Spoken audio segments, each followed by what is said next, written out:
Evening. Right, today's video we're going to be looking into the Lanshan Pro 1 year review. So you've seen me use it all on the coast to coast, and do you know what, I think that was probably the only time I've ever used it. So I haven't used it since, but I want to get back out in it.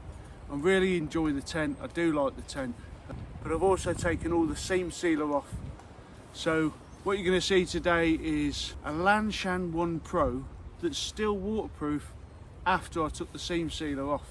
You know when it goes all like dry and scabby? Well, I removed all that, tried it out on a nice watery day because we've been having so much rain lately, and it was still waterproof. So let's get into it. Right, so this is the FLEXTAILGEAR Lanshan Pro. Not to be confused with the other Lanshan that has the mesh inside. This is the Pro version. So tent only, no pegs, 690 grams. But if you include the sack, 100 grams, the guy lines, 11 grams, the footprint, 100 grams, and the sack, 36 grams. The sack for the guy lines, I think, or the pegs. It's a one-person trekking pole tent. It has a 20D PU nylon hydrostatic head of 6,000 millimeters. And if you don't know what a hydrostatic head is, I'll tell you later. Right, I'm going to set the tent up now, just so we can get into it and look at the dimensions. First of all, I'm going to stick the ground sheet down first to protect the bottom. Don't really need to because this is such a good tent, but it is worth having a ground sheet.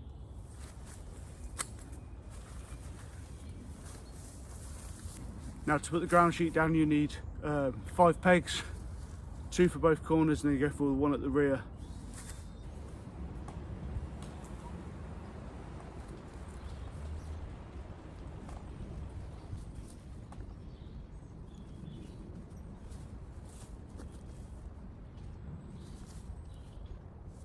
Last one at the rear.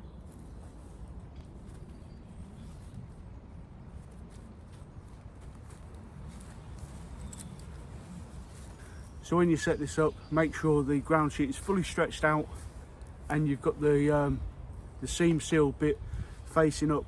The last thing you want is that getting ripped from underneath. Now, let's get it up. Don't forget, stick your bag and a peg together so nothing blows away. Make sure you can pin it down. Now we'll go ahead, put the tent up.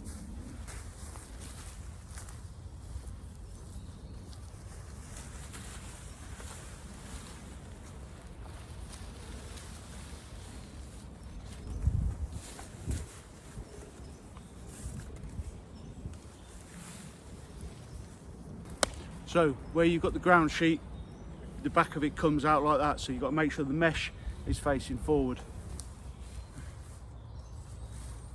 Before I pin it in, I want the bottom corners first, so the 4 bottom corners and the bottom rear.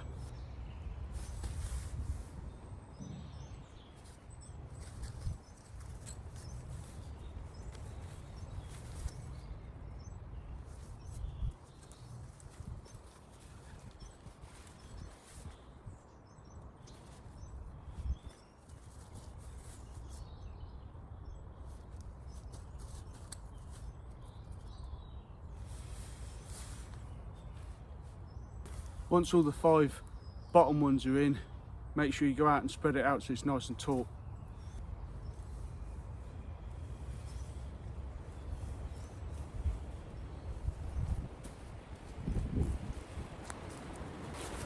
Now it's nice and taut, you can now put your trekking pole in. You can either have your good trekking poles, or what I've got is a cheap nasty one just for the centre. I will use my actual hiking poles, the guidelines later. They say to get it up to 125. Personally, I think it depends on the wind conditions and if you need it nice and tight as well.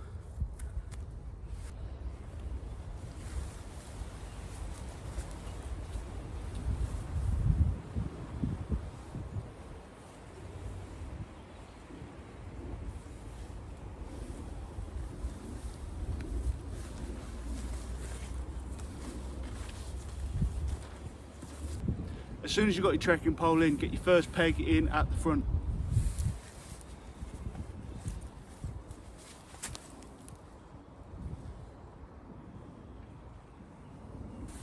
Now that should give you a base to work on, making sure everything's tight. I shall now go around the rest. I should go to the rear first and then the two sides.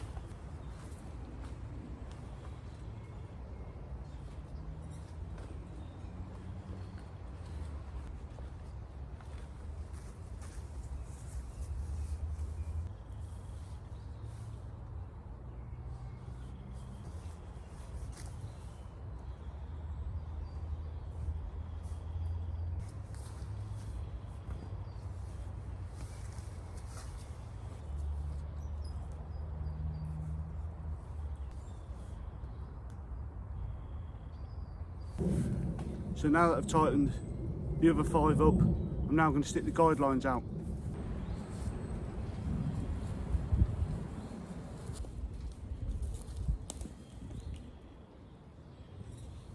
Now that all the guidelines are out, I'm just going to run around and make sure all the pegs are still in the ground properly and just tighten everything up again.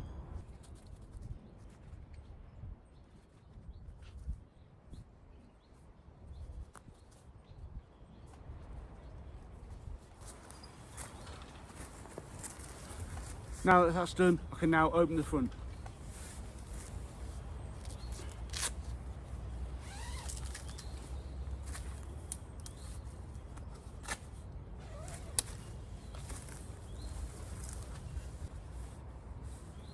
As you can see, I've got a little bit of wind coming through the forest, but it's still good.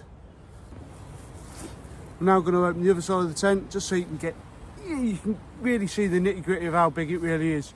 Obviously, like I said, this is a 1-year review, so basically we can see if there's any damage that's happened, especially while I was doing the coast to coast or any other point, we can just see what's wrong. Remember, I have taken all the seam sealer off of this just because of the fact that I was wanting to re-seam seal it again.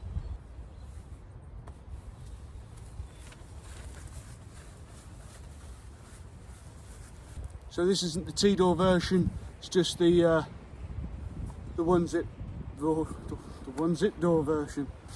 So I'm now going to take the zip up and we'll have a look inside.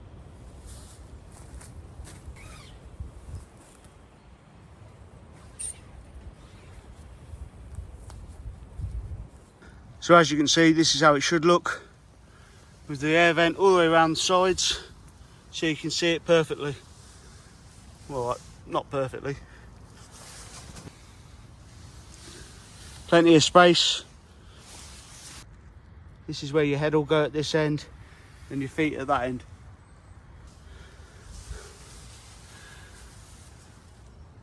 And they're only improved by the way you stick them out. You get one little pocket at the end just to whack your phone in.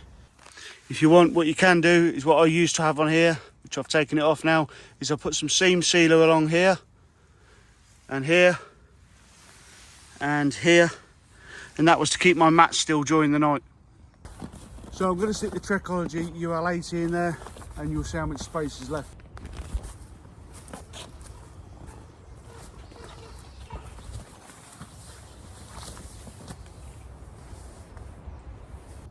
So this is the UL80 in there. I'll put it all the way to the end.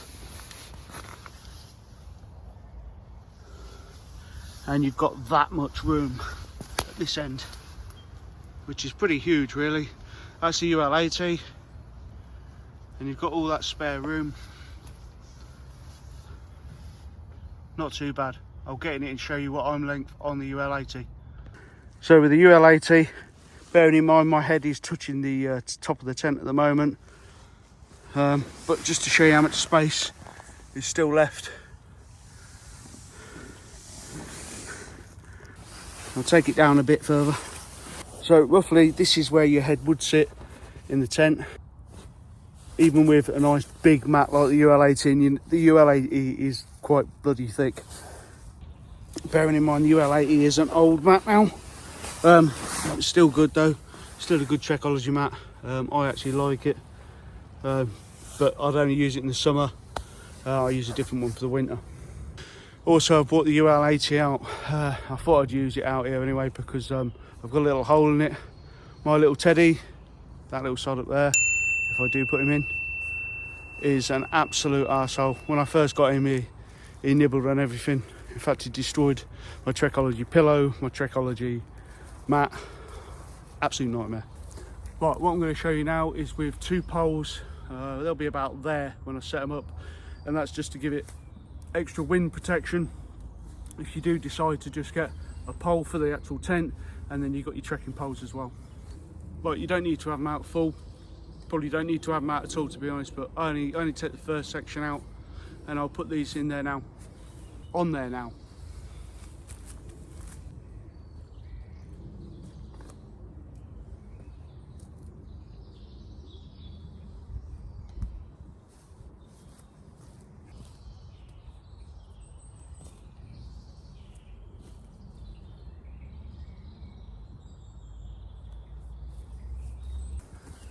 Now you can see what a difference that makes to the tent. It really pulls the head, pulls out some more headroom for you. Right, what we'll do is we'll go through some dimensions now. Before, the fly material is 20D super tear resistant nylon, no, seal nylon. The inner material is 15D nylon. I don't know if mine's I think mine's the free season. So the free season is 20D nylon mesh inside. The floor, sorry, the bathtub floor is 20D PU nylon with waterproof to 6,000 millimeters. Bathtub floor height is 11 centimeters, giving you really good protection. The weight of the actual tent is 690 grams, but that is the tent only. That's 1.52 pounds. The accumulated weight is the stakes, the sack, 100. The stakes and the sack is 100 grams, the guy line's 11 grams, the footprint's 100 grams, the compression sack is 36 grams. The trail weight, so that's when you've got everything together, is 840 grams, that's 1.85 pounds. Right, quickly go through the dimensions. 270 centimeters length, 110 centimeters width, and 125 centimeters height, hence trekking pole height. Or it is 8 foot 10 inches long, 3 foot 7 inches wide, and 41 inches high. Like I said, it is a 1-person tent. Right, I've got to start taking this down now. As you've seen in my last video, I have a few pheasant hunters out and they come straight through this area. So I've got to move. When you do go out hiking though, say you're doing a multi-day hike, don't forget, always take a few extra stakes with you, because you just never know. You may lose them, or you may want to use extra. I bring a couple extra just for the ground sheet of this. Right, I'm going to have a little race today, see how quick I can get it down.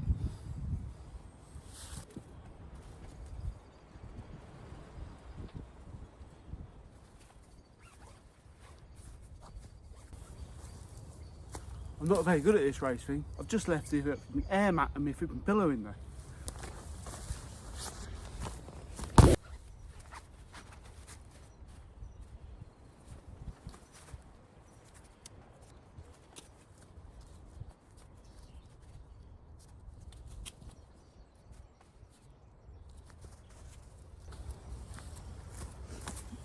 A year's review.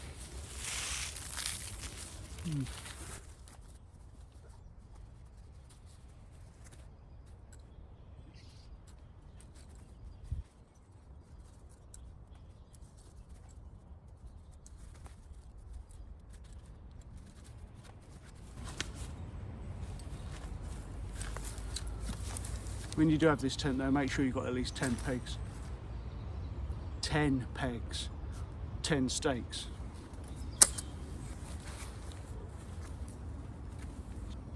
Same as usual, get it all into the middle, fold it over, roll it up.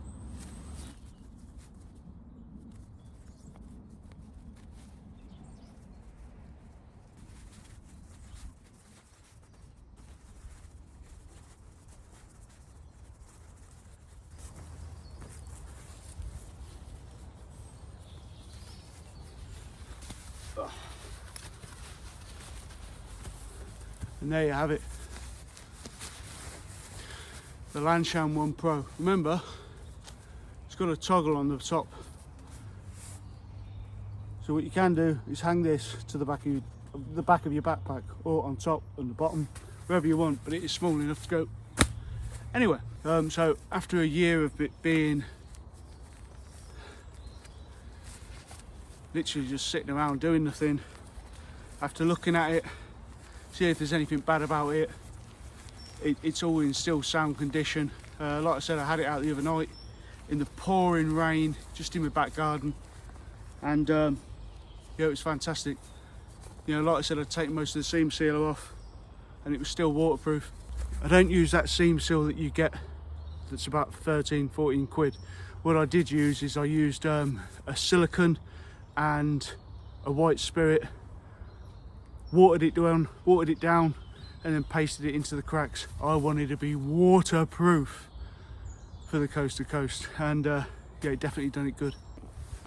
But like I said before, if you did like the review, bearing in mind it is a 1-year review, stick a little like, and if you want to comment, please do. They're much appreciated and they're really welcomed. Let's go home.